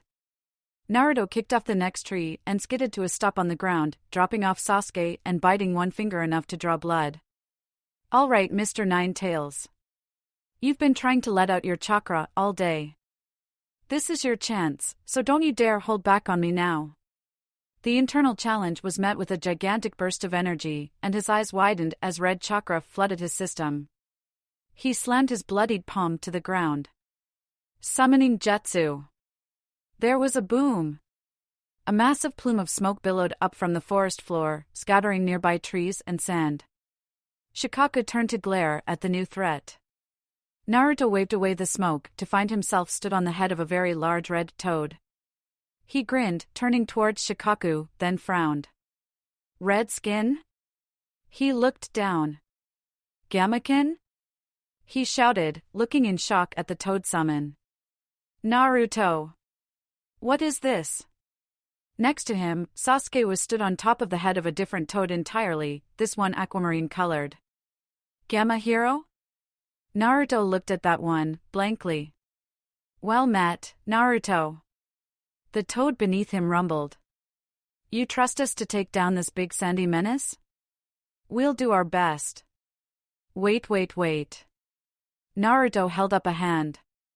Thanks, guys, really, but where the hell is Gamabunta? Mwahaha. I am the Toad Sage, Jiraiya. Snakes and traitors, fear me. Leaf Ninja and ladies, rally behind me. Let's take back our village. Beneath Jiraiya, Gamabunta jumped, swinging his sword and decapitating one of the giant snakes. It was obvious Orochimaru was involved. Nobody else had enough clout with the snakes to summon this many big ones. And they were big. The 3 remaining were towering over Konoha's buildings and destroying everything they saw. Doing good down there, Gamabunta? Jiraiya called to his summon. Haven't the time all my life, Jiraiya. Ha ha. Ha. Gamabunta paused and turned his head. Off in the distance, 3 other massive figures were clashing in Konoha's forest. Gamma Hero? Gammakin? Gamabunta's eyes were wide. Who summoned them? And what is Shikaku doing awake? Naruto. Jiraiya muttered. What have you gotten up to? Sai was in trouble. He constructed a new set of paper shuriken and threw them, but Temari blew them all straight back. When she was recovering from the move, he darted in with his sword, but was intercepted by Kankuro's puppet. Stabbing it in the chest did nothing, and it caught his attempt to behead it. Then a spike emerged from its mouth, and he was forced to leap backwards, at which point another gust from Temari's fan caught him and threw him into a tree. He had expected to face at best 2 Chunin-level opponents. He'd been ready for that. But Kankuro and Temari had been trained from young ages to protect/suppress a Jinchuriki. Chunin level is an underestimation. They could have passed these exams years ago. Their teamwork was also a deciding factor. The Sand siblings were incredibly synchronized. Temari could deflect all his projectiles, Kankuro's puppet could counter his ink creatures. Sai's biggest, a large humanoid summon, performed well against the puppet. But Temari had turned the wind sharp and repeatedly torn into the homunculus. Now it was tattered and could barely walk. May I advise you both surrender? Sai offered. Temari snorted. Nope. Hey, you're one of those asshats that works for Danzo, right? Isn't he our inside guy? Why are you attacking us? Destabilizing the village and killing the Hokage was the primary goal. Sai explained. One secondary was to capture the One-Tails, possibly extracting it and putting it in someone loyal to Leaf. That treacherous motherfucker. Kankuro said, almost appreciatively. Sai saw an opportunity to emotionally destabilize them. And besides, it's not even the Kazekage my master is consorting with. You what? Temari blinked. You've been following the orders of a dangerous missing nin. Sai smiled. Orochimaru had your father killed 3 months ago. Strange that even his children couldn't even recognize his doppelganger. It got to them. Both froze and exchanged glances. That was when Sai struck. He darted at Kankuro at top speed, swinging his sword for the boy's neck. Their disorientation only bought him a moment, but that time was significant for a ninja. Temari swung her fan, and the wind was able to catch him before he reached her brother, so he was forced to re-angle his strike, drawing his blade across Kankuro's face rather than his throat. The puppet master howled. Sai landed on, crashed into, another tree, then grunted, as he realized the girl had slipped some sharpened wind into her attack. There was blood on his chest. That's it. Temari growled. Now you're dead. Try going for either of my brothers again, and see where it gets you. Sis? Checked Kankuro, hands on his face, covering his wound. His voice was remarkably calm. I'ma need you to point me at him. Listen for the sounds of dying root members. She told him. And send your puppet there. Sai readied himself. He had been careless, and would be slower now, while she was angry. That could be used against her if she was careless, but Kankuro hadn't been taken out of the fight like he had hoped, so their teamwork was still intact. He considered retreating, and hoping that Naruto and Sasuke had successfully apprehended the Jinchuriki. Fortunately, he didn't have to. There was a flash, and Temari's next wave of cutting wind collided harmlessly onto a sheet of blue ice. Haku dropped down from the sky and manifested a slope of ice beneath himself, skidding downwards until he had shed enough of his momentum to safely stop. Sorry to interrupt. He began, fishing Senbon from his sleeves. But I figured if there was a fight occurring I should lend a hand. He paused and looked across at the Konoha genin, a pale boy with dark hair and clothing that revealed a distracting amount of midriff. "Hello," he said, smiling slyly. "Hello," said the boy, looking him up and down. "I'm trying to apprehend these two. They're the children of the Kazekage. High-priority targets." "Nice."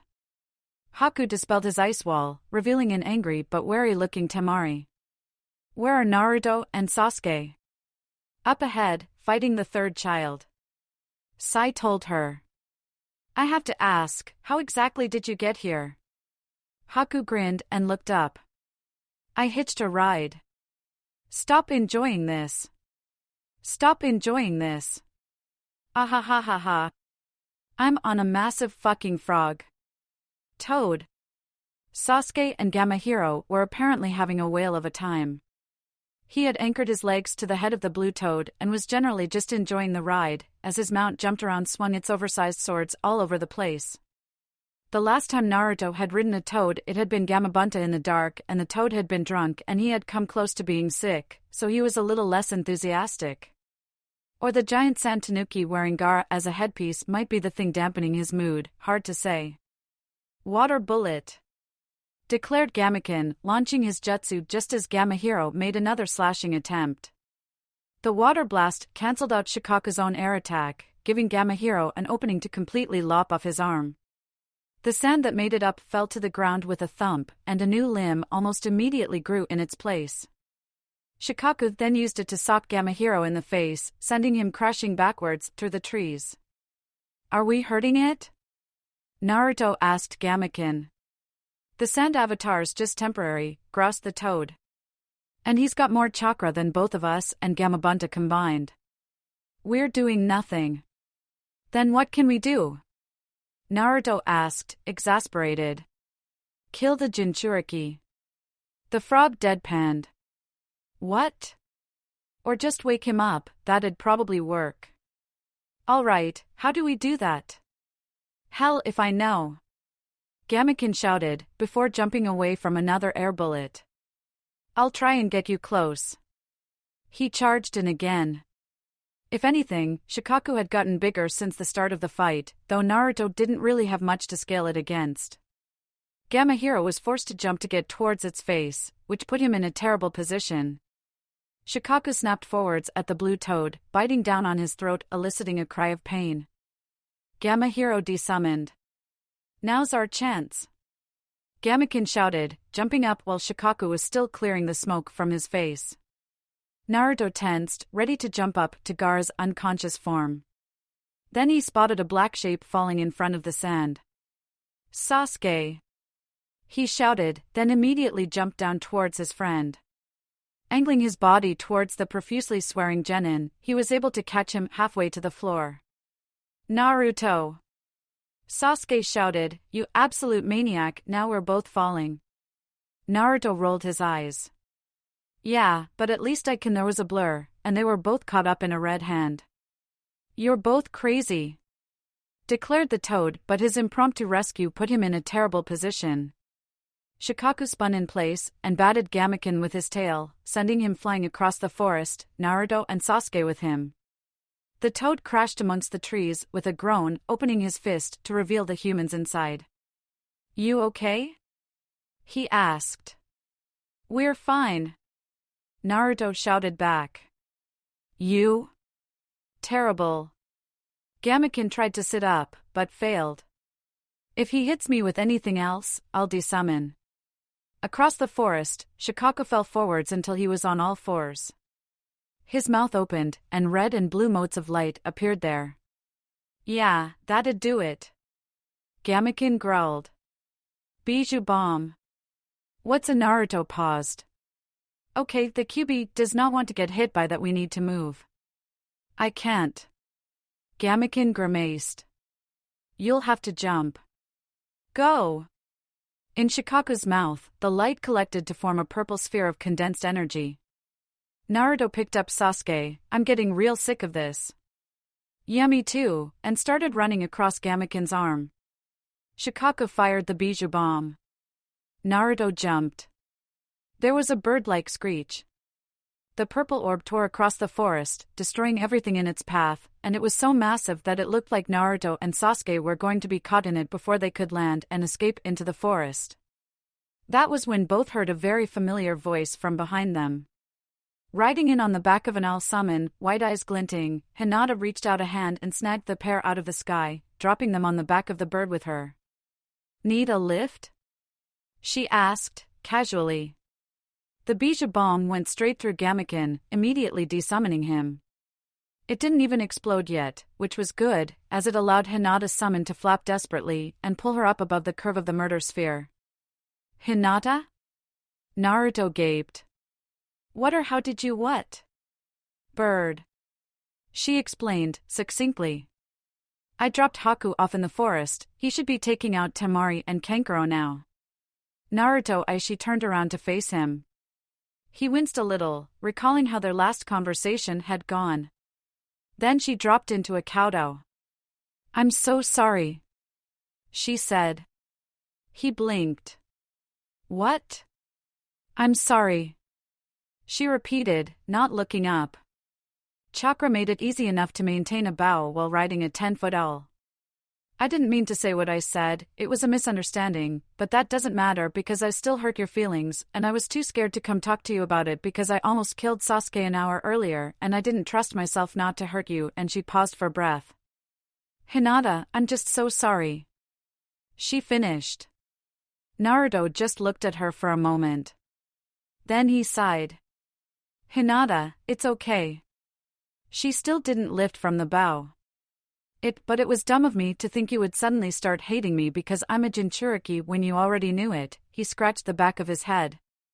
"So that was kinda my fault, but I know you don't like it when I blame myself," he added, hurriedly, before she could say something. "So how about we just say that I'm sorry, you're sorry, and everyone forgives everyone else?" He squatted down until he was at her level, and pulled her chin up so he could see her face.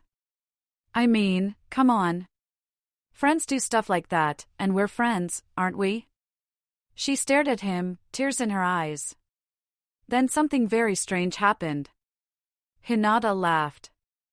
She fell backwards onto her haunches and crossed her arms over her stomach, breaking out into a fit of giggling. It was euphoric, slightly crazy, and frankly the most adorable thing Naruto had ever seen. He didn't have any time to say anything before she had thrown herself forwards, wrapping him up in a full-body hug, burying her head in his shoulder. "Thank you," she whispered.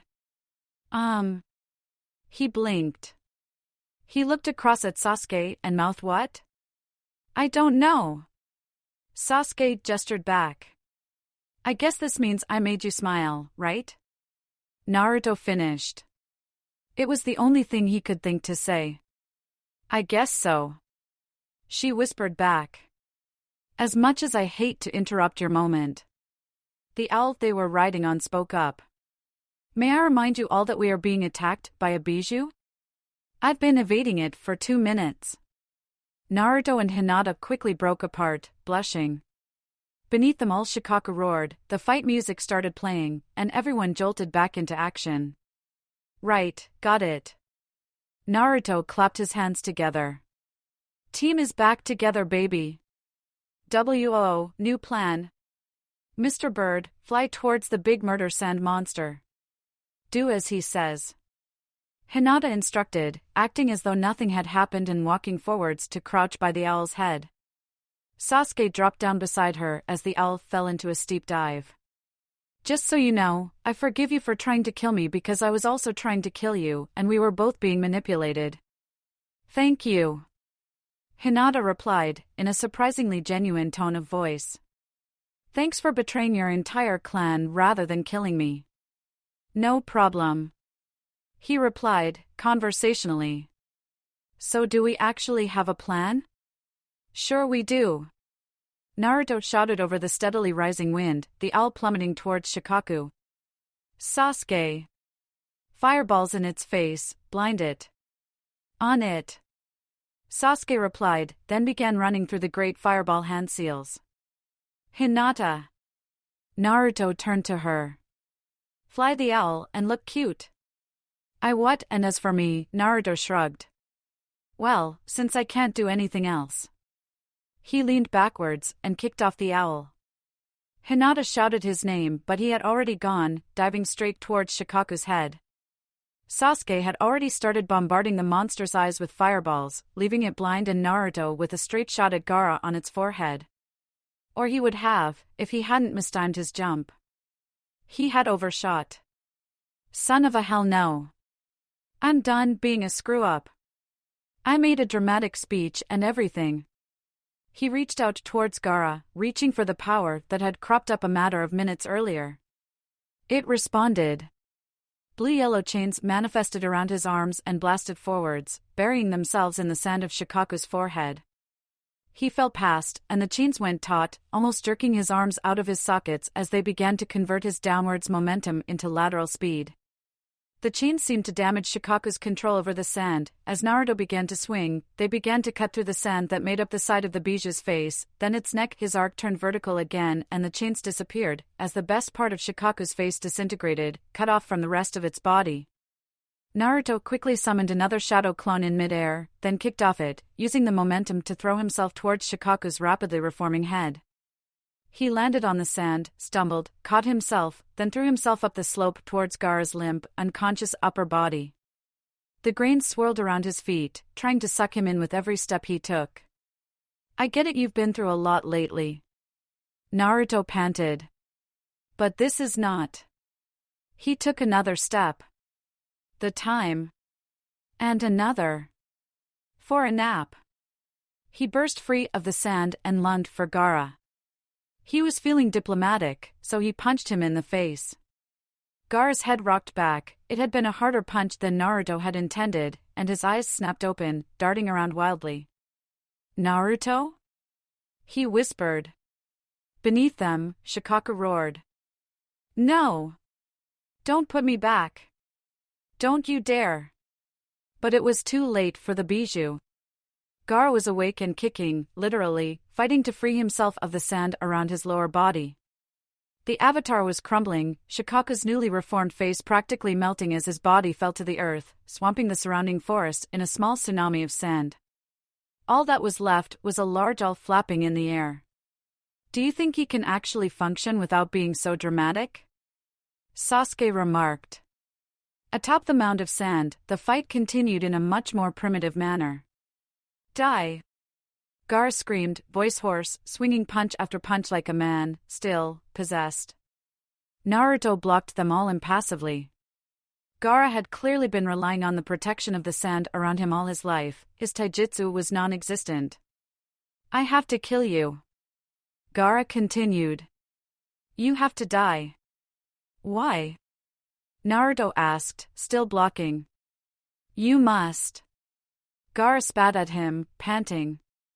Turns out he was also incredibly unfit for a ninja. You must give my life meaning. Tired of the farce, Naruto caught the next punch, and the next, so he held both of Gaara's fists in his. Then he fell forwards and enveloped his fellow Jinchuriki in a hug. Gaara struggled for a moment, then went limp. Kill me. He whispered. I am getting real sick of people asking me that. Naruto sighed. Look, this may sound crazy, so bear with me, but you could always not? Define your existence with murder? But I'm a monster. Gaara tensed. You have a monster in you. Naruto corrected. Not the same thing. You can tell, because I haven't tried to destroy the Leaf Village. How can you possibly control it so well? Gaara asked. Naruto shrugged. Way I see it, the Kyuubi isn't a curse. It's my tenant. It stays quiet, doesn't make a mess, and sometimes I make it pay rent. Naruto paused. Oh damn, I'm saving that line for later, that was amazing. I have tried. Gaara told him. I have tried kindness. No matter what I do, any attempt is met with fear and hate. Pretty sure Temari liked the fox you got her. Naruto pointed out. Look. At the end of the day, you can either go on murdering as a pastime and being just sad. Or you can actually try. Be nice, and keep being nice until people are nice back. Be happy. Worked for me. Gaara straightened. Naruto released the hug and stepped back, cautiously. Some of the sand from around them flew up into the air, pulling together and reshaping into the gourd Gaara always carried. It affixed itself to his back, and some more sand flowed into it until it was full. As heir apparent to the Kazekage, he said, looking for all the world like nothing had happened. I issue a formal, unconditional surrender. He paused. I think I would like to go and see my family now. Aftermaths number 2. The power vacuum. The purple barrier fell and Itachi was in, dodging past all the water and massive wooden structures, appearing immediately next to the only human form on the roof. Hiruzen Sarutobi was laying on the ceramic tiles, eyes closed. There was blood on his chest. Hokage-sama! Itachi shouted, shaking the man by the shoulders, desperately. Hiruzen opened one eye. Itachi. Just a random thought, do you think perhaps exiling Orochimaru from the village was a mistake? Itachi didn't waste any time with banter, he picked the Hokage up immediately and dashed away, sprinting for the hospital. Don't bother. Hiruzen sighed, as the wind whipped at his uniform. I've been stabbed, I'm old, and I just sold my soul to the Reaper. Or at least most of it, I'm not sure how much death wants for 2 undead and a pair of arms. Oh good, he's delusional. With respect, Hokage-sama, that sounds like an excuse. He. Hiruzen chuckled, though it quickly turned into a cough. Well, at least I can say I just beat the first and second Hokage in a fight. Oh really, not the fourth? Itachi muttered. No. Hiruzen sighed. He sealed himself into the Reaper already, so Orochimaru couldn't summon him. With respect, sir, shut the fuck up while I take you to enough with the hospital, put me down, Itachi. Hiruzen sighed. I should have died when the Kyuubi attacked 12 years ago. It looks like I'm out of borrowed time. Grimacing, Itachi stopped his mad dash into central Konoha. Actually, if you could take me up the Hokage monument, that would be nice. Asshole.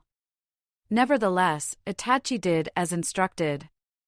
Another few seconds, and he sat the old man down on the bust of Namake's Minato. That's better. Hiruzen sighed. If I'm going to die, I'd rather do it with a view. Your last seconds of life and you're using your guard as a valet service. Itachi rolled his eyes. Is there any point in asking what happened in there? I fought Orochimaru for 6 episodes. His arms are destroyed, but he killed me. Fair enough. Hiruzen gestured, weakly. Look at it all, Itachi. What do you see? Itachi squinted. Some smashed houses and one massive frog? Your wit could cut the Susanoo, but let's be serious now, please. The Uchiha sighed, and sat down next to his master. I see my home. I see a lot of good people who are lucky to be alive, and a lot of good people who aren't. Quite so. Hiruzen nodded. I cannot claim I die with no regrets, nor can I claim that there is nothing else I wish to do, but I can claim that I have always done what I believe to be right for this village. Yet even that was a double-edged sword, because of what it has done to some of the individuals under my protection. We're talking about Naruto, aren't we? Among others. I'm also sorry for what has happened to your own family. To the Hyuuga, to Minato, to my students, I have made quite a few mistakes. I know, sir. Itachi replied. Remember the part where I was responsible for roughly half those things? True. Hiruzen sighed. His grip on the stone beneath him had gradually slackened until he was mostly laying on his side, looking out over the village. It's not mine. He muttered, mostly to himself. It was never mine. Nor Minato's, nor Tobirama's, nor even Hashirama's. It belongs to the people. To every soul who lives within its houses, walks its streets. That's what the will of fire means, what it really means. Do you understand, Itachi? Yes, sir. He kept his face stoic. I understand. Good. Then keep it safe, Itachi. And do a better job than I did. If I may ask, Hokage-sama. Itachi coughed into his fist. There's one last thing you could do. If you had a recommendation for your successor, it would save a lot of drama. Of course, of course. Hiruzen closed his eyes. But I don't think there will be much contention. The obvious best choice to replace me has to be. He trailed off. Sir? Itachi asked. There was no response. He reached forwards and put his hand to the third Hokage's neck. No pulse. Motherfucker. Some distance away, Kimimaro picked himself up from the charred, blackened remains of an empty house on Konoha's outskirts. He shook himself, and the outer layer of bone he had formed fell to the ground.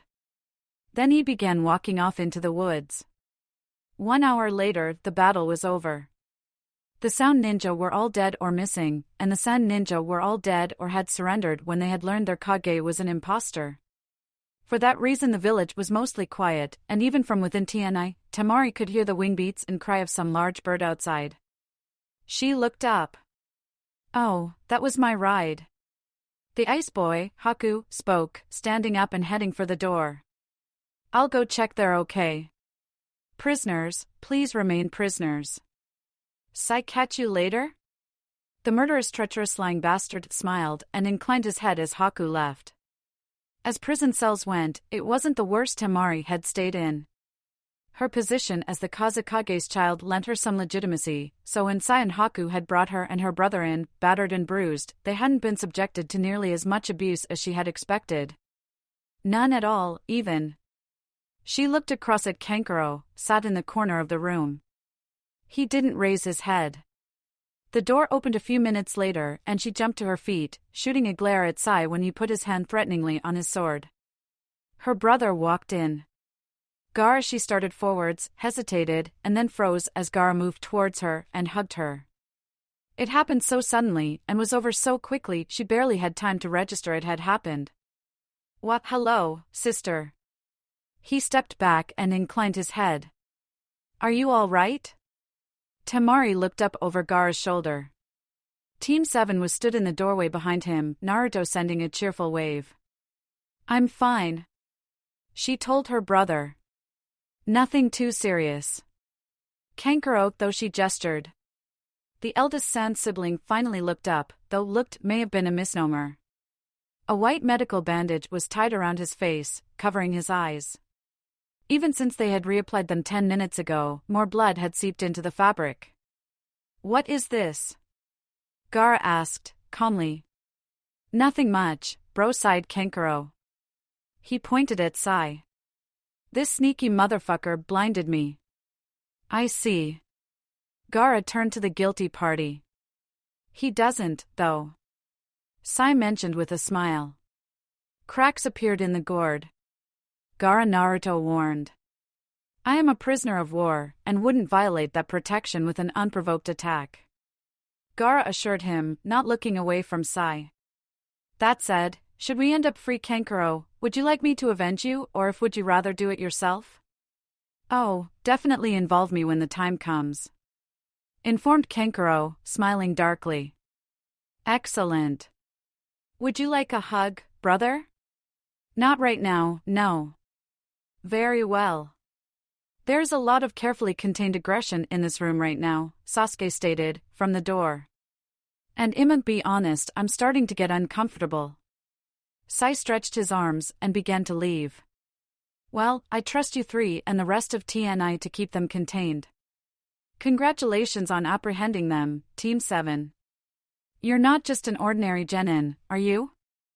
Hinata said, looking at Sai carefully. He smiled blankly at her. Not quite, no.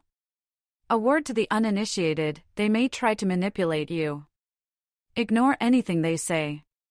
He left the room. Temari waited a good 10 seconds before petulantly blurting out Sai's working for Danzo, who's working with Orochimaru, who killed the Kazekage and betrayed the Leaf Village. We know. The Konoha trio chorused. Temari blinked. You do? Kakashi told us. Sasuke explained. We don't know the whole story, but basically Danzo is an asshat who's been plotting against the Hokage for years, but we can't just kill him because it would cause a bunch of political problems. Naruto's been trying to seduce Sai to the light side for like 2 months. I think we may want to leave the seducing to Haku, actually. Mentioned Hinata, staring off into the middle distance. Really? Naruto blinked. Why? Well, I can see them with the Byakugan right now, and oh. The veins disappeared from her eyes, and she blushed profusely. The Kazekage is dead? Asked Gaara, quietly, completely ignoring Team 7. Temari grimaced and nodded. Orochimaru replaced him. Months ago, from what Sai said, but that might have been just psychological warfare. No, in order to organize this he would have needed at least weeks of preparation time. Gaara corrected her. The Kazekage has been dead for some time. You don't sound upset. Temari tried. The Kazekage repeatedly had assassins sent after me to test my power and control. Gaara said, emotionlessly. I have decided to try caring about people, and see how it works out. I will not attempt such with our deceased leader. He was no father of mine. Everyone in the room, bar Kankuro, shuddered at that. Naruto, thanks for bringing my brother back. Temari said. But now it's all over, I don't suppose you could do something about my fox. 10 minutes later, Shikamaru wandered, holding a large bag but looking as bored as ever, into TNI. After some talking with the guards, he was led into the room housing the 3 Sand siblings. Yo! He began. Temari and Gaara looked up. Kankuro tensed.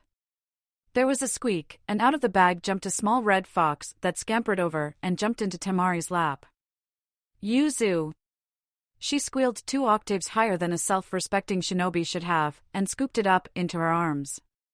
I also brought some food for him, and some more stuff from your apartment I figured you might need. Thank you. Temari said, looking up at him and blushing. Thanks a lot. Damn right, that bag was heavy. Shikamaru smiled a little, trying to convey that he hadn't meant it, and turned to go. Wait. Called Kankuro over his shoulder. Did you know? Shikamaru turned, with a surprised face. HN? About the attack. Kankuro extrapolated. Don't fuck with me, there's no reason to hide it now. You knew, didn't you? Shikamaru waited. For long seconds. Then, with the most innocent expression on his face, I had no idea. Don't you think if I'd known I would have done something? Kankuro made a strangled sound, and stopped. Sorry about him. Temari winced. He gets paranoid. Don't worry about it. See you later. Shikamaru waved, and left. A few minutes later, Kankuro found his own planning map in the bottom of the bag, red string included. It was dotted with extra notes, helpful advice on deduction, and rationality book recommendations. He howled. Another hour later, no. Naruto gulped. Yes. Confirmed Jiraiya, sadly. Itachi brought his body in about an hour ago. The old man Naruto clenched his fists. Who the hell beat the Hokage? Orochimaru did. Sighed Jiraiya. I think Sarutobi would be proud it was his student who did him in, if it wasn't like this. Team 7 had, the Uchiha compound being off limits, congregated in Naruto's small flat, or more specifically sprawled onto his sofa that was nowhere near big enough for them. Sasuke was delicately perched on one arm, and Hinata had used the opportunity to squeeze particularly close to Naruto. Nobody called her out on it. Jiraiya was sat in Saiza before them all, with Kakashi leaning on the wall in one corner, absently toying with a kunai and looking into the middle distance. So what do we do? Asked Hinata. For now, nothing. Jiraiya admitted. What? Don't get any bright ideas. Kakashi warned from the corner. Remember last time Orochimaru ran circles around your whole team? There's nothing we can do. Jiraiya explained.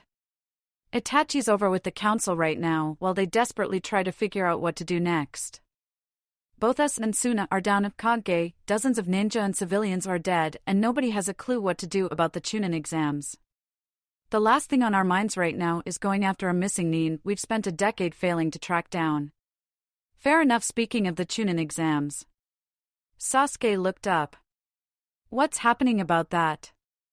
They better not be cancelled, because if I went through all that shit and don't get promoted, that's a good question. Jiraiya crossed his arms. The final decision generally falls to the Kage of the host village, with advice from the proctors and political pressure from the other villages. With Hiruzen dead, well, I can't imagine we'll get a replacement anytime. The door slammed open so fast the cheap rotted thing fell off its hinges, revealing Itachi in the doorway. You three, with me.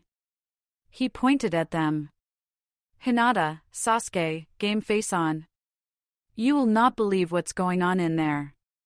1 minute earlier, we are in a time of crisis. Intoned Fugaku Uchiha, looking out across the clan's representatives. Konoha cannot appear weakened by the invasion, or we will invite reprisal. A new Kage must be chosen quickly. We are in agreement there, said the head of the Aburame. The problem? The lack of available candidates. One obvious solution would be one of the Sannin, mentioned a Yamanaka. Except that Jiraiya is a bumbling oaf, Tsunade is a drunk, and Orochimaru just killed the last one, drawled one of the Nara. Indeed. We need a ninja who is strong, wise, has a known reputation, and political clout. Fugaku summarized. Fortunately, we have such a candidate. Is that so? Asked an Akimichi. Who? Fugaku kept his face perfectly blank. Well, myself, of course. The council meeting broke into chaos. You can't be serious, said the shadow clone that had just replaced Itachi, stood against one wall. Now would not be the time for jokes, son. Fugaku replied, simply, before turning back to the crowd. I am the head of the Uchiha. I'm the strongest among my clan. He ignored the Itachi clone's snort. I'm more than experienced enough to deal with the responsibilities. I was a candidate for 4th Hokage, if you recall, though of course I deferred to Minato's brilliance. Lord Uchiha is also a veteran of the Third Great Ninja War. Spoke up one of the politicians in Danzo's pocket. The power of wicked-eyed Fugaku is unquestioned, even in the other villages. That pre-planned statement removed the psychological block for most of the other clans, who began to mutter amongst themselves. They were considering it. A decision must be made soon. Fugaku added some pressure. And there are no viable alternatives. Unless someone can come up with a valid complaint. Oh, I'm certain I can rack my brains for one or two. Echoed a commanding voice from the entrance. Fugaku, along with the rest of the council, looked towards its source. Then his eyes widened in genuine surprise. Hinata Hyuuga entered the meeting hall with a purposeful stride. She hadn't had time to change out of her combat clothes, which were damaged and torn in places, but she liked the effect. Stood at her left hand was Naruto. He looked like absolute garbage, but he had managed to get the red glow in his eyes, and they were darting from noble to noble with a feral look. Sasuke was stood on her right, and he at least had been top proper posture. It very clearly indicated he was with her. Sorry for my lateness, she called out, navigating her way towards the center of the room. Nobody thought fit to inform me of the meeting. I was helping my team restrain an enemy Jinchuriki, but I assure you it didn't fatigue me so much that I cannot attend. There was more mumbling amongst the crowd. Hinata knew what must be on their minds first. Everyone here had seen Shikaku on the skyline. Everyone here remembered what had happened last time a bijou had been loosed on Konoha. But while 12 years ago the 4th Hokage had had to sacrifice himself, this time a genin team had successfully neutralized the threat. Second, Sasuke. The fact that he was stood with her, and not with his father, wasn't something the room would fail to notice. Third, Naruto. Everyone here knew who he was and what he was.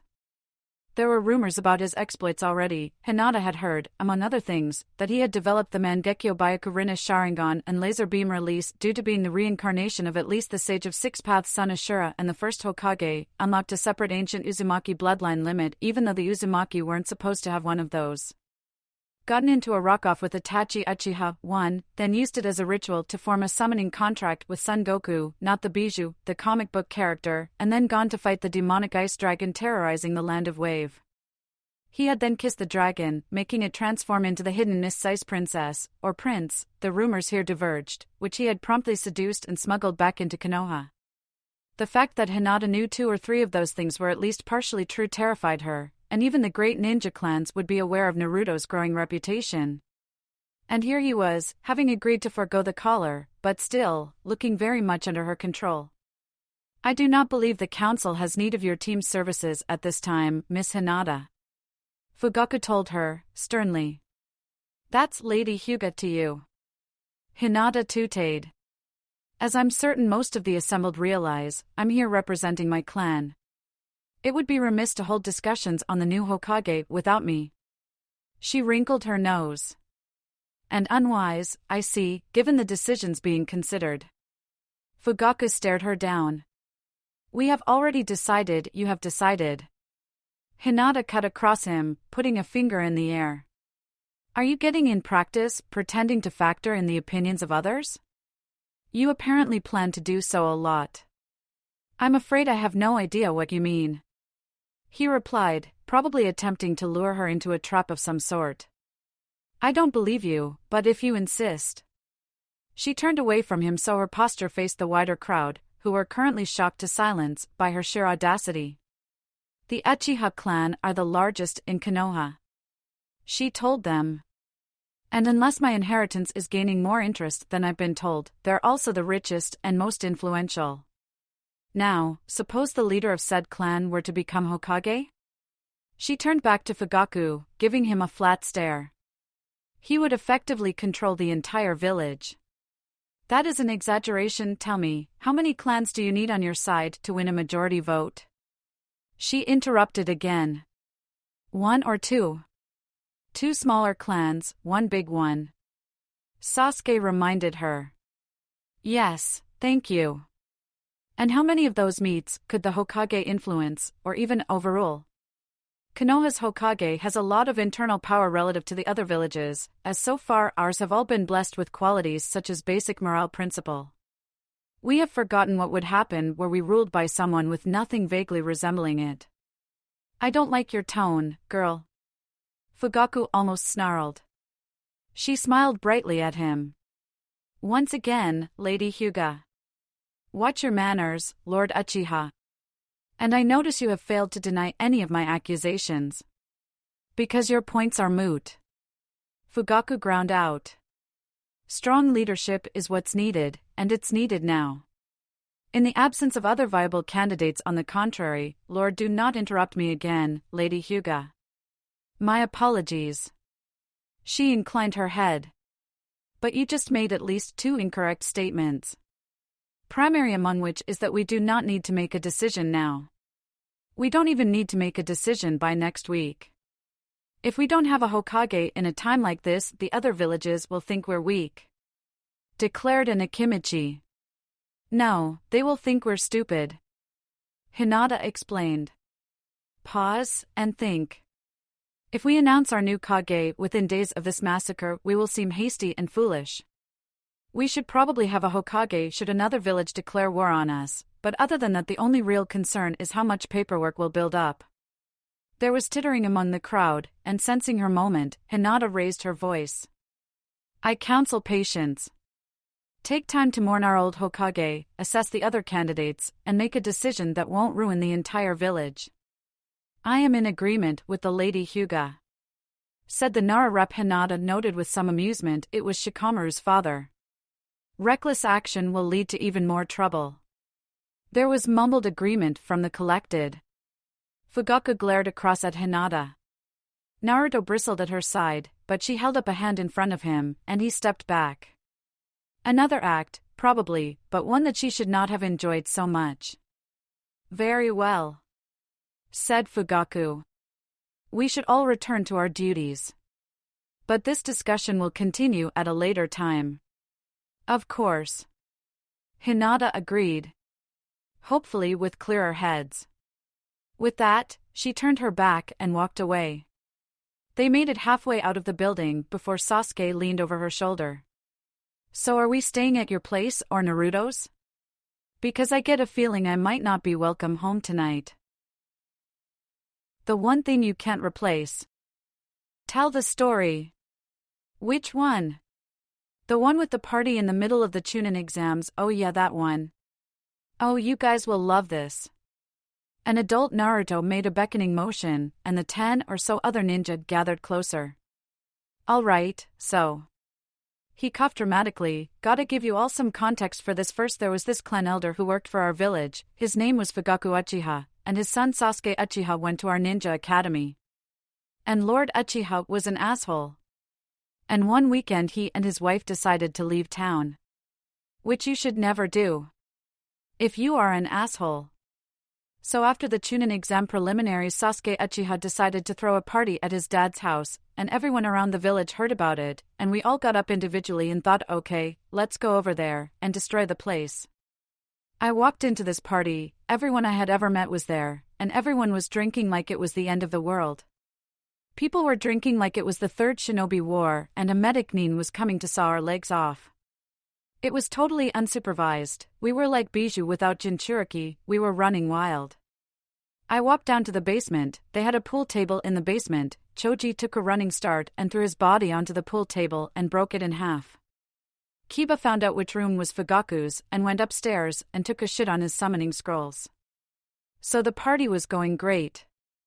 I'm standing in the basement and I'm holding a cup of sake, you've seen movies, and I'm standing there, and I'm holding a cup of sake and the cube's starting to break loose, so I'm starting to black out. And Hinata said something like something, umbu. And in a brilliant moment of word association, I yelled, fuck da umbu. Fuck da umbu. And everyone else joined in. 100. Drunk. Genin. Yelling fuck da umbu. With the confidence of jonin who have already been to TNI and aren't afraid of it anymore? You know that I served my Rio, you come and take me. Confidence, but genin. Now the reason Hinata had said something, umbu, was because the umbu were there. So Hitaki Kakashi walked down the stairs, and got to the bottom of the basement and looked out over a sea of drunk toddlers yelling fuck da umbu, in his face. And he was almost depressed. He was like, whoa. And then he leaned into his walkie-talkie and went, get the paddy wagon. And my friend Lee, who is now a father, this man now has a baby, he grabbed a bottle, smashed it on the ground, and yelled scatter. And everyone ran in a different direction, we all ran in different directions. It was like that moment in the Fourth War when Madara dropped that meteor and everyone ran in different directions, we all ran in different directions. I ran into the sparring room, and I jumped on a training dummy, and I crawled out through a window into the gardens, and now I'm running through the Uchiha gardens, and there's this big red toad called Gamabunta, and I thought I've never ridden a toad that big before, and then I woke up at home. On Monday, I went to training because that's what we did back then. And I'm walking into the training grounds, and who do I see but Sasuke Uchiha? And he says to me, hey, were you at my party on Saturday? And I said no, like a liar. And he said things got really out of hand. Someone broke the pool table. Someone took a shit on my dad's scrolls. Someone got into a rock-off with my big brother Itachi. But the worst thing, he says, the worst thing is that someone stole these old antique paintings of my great-grandfather Madara, and my parents are freaking out about it. And I had that thought. That only blackout drunks and Jiraiya of the Sannin can have. Did I do that? I figured no, I wouldn't have done that. But I was never sure until a 3-year time skip later. Relax. I'm playing video games with this kid named Shikamaru that we also went to Ninja Academy with. It's 3 years later in Shippuden, we're Chunin by now. We're playing video games for a couple hours, and then Shikamaru says to me, hey, come here. I want to show you something. And then he takes me into his bedroom, and then he takes me into a side room off of his bedroom. Never a good thing to have. He shows me a tiny room that is covered wall to wall in stolen antique paintings from different clans' parties over the years.